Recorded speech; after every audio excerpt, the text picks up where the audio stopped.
Glad you could join us today on Earthfile. Welcome to the program. I'm Ayola Kasim. Transport is responsible for around a seventh of greenhouse gas emissions globally.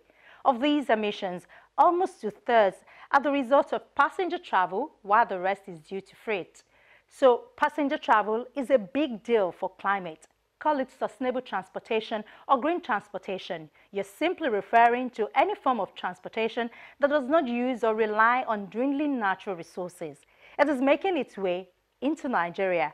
We'll bring you details about that today on the program. Do stay with us. Driving in Lagos, Nigeria's commercial capital, is taxing. Traffic holdups, road rage,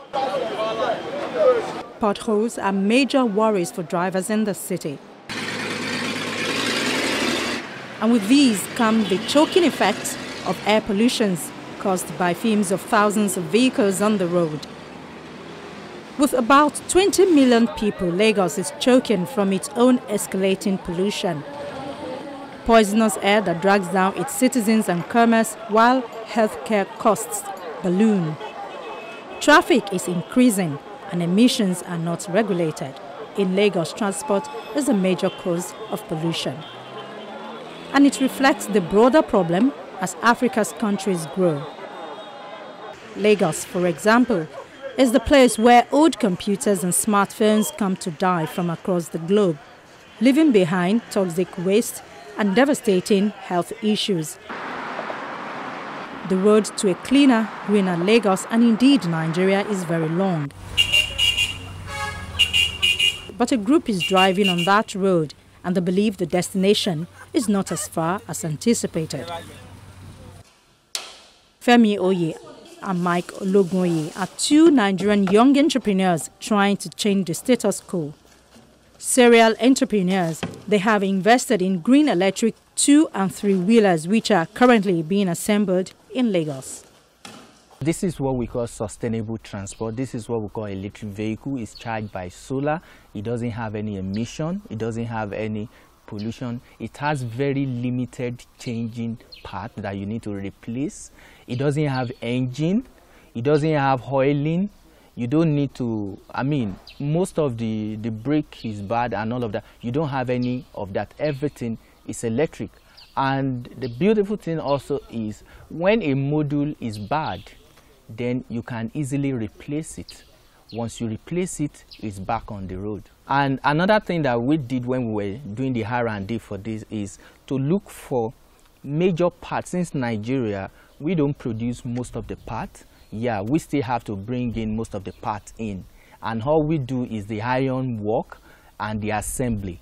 And using that to create jobs and to empower young people to get engaged, right? So with that in mind, we look for some of the parts that looks very close to the ordinary ones that you have in the market here, so that when you have any reason whatsoever, maybe the rear mirror is broken, you can easily get a replacement without having to go out to import.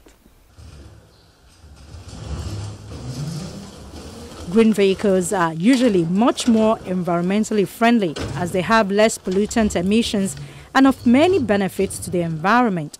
And as Nigeria expects to be one of the 20 largest economies in the world by 2020, some experts believe that green vehicles will do the country good, particularly as major cities in the country are ranked worst in terms of pollution. Electric vehicles provide a clean and safe alternative to the internal combustion engine. They are known to have faster acceleration but shorter distance range than conventional engines. They produce no exhaust but require long charging times. They use energy stored in a battery for vehicle propulsion. The idea of electric vehicle is scoffed at in Nigeria. The country's power supply is undependable and in some cases non-existent.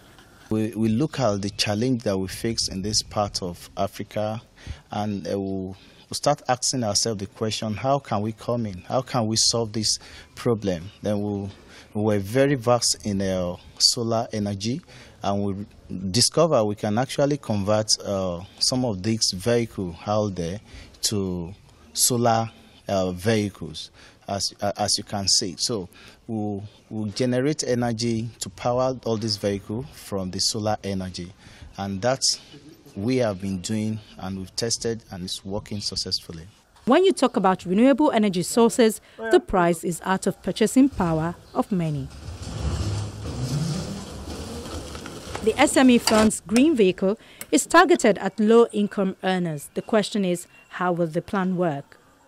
We understand that if you want to help the poor, you don't feed them, you don't just help them, but you rather create a system whereby they can help themselves out of poverty.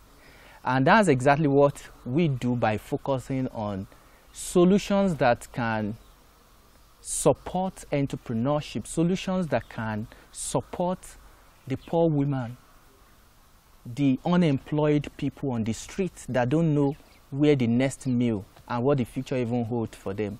So that's why the fleet that you've seen that we've assembled here today, we have those ones that you can use for delivery purposes.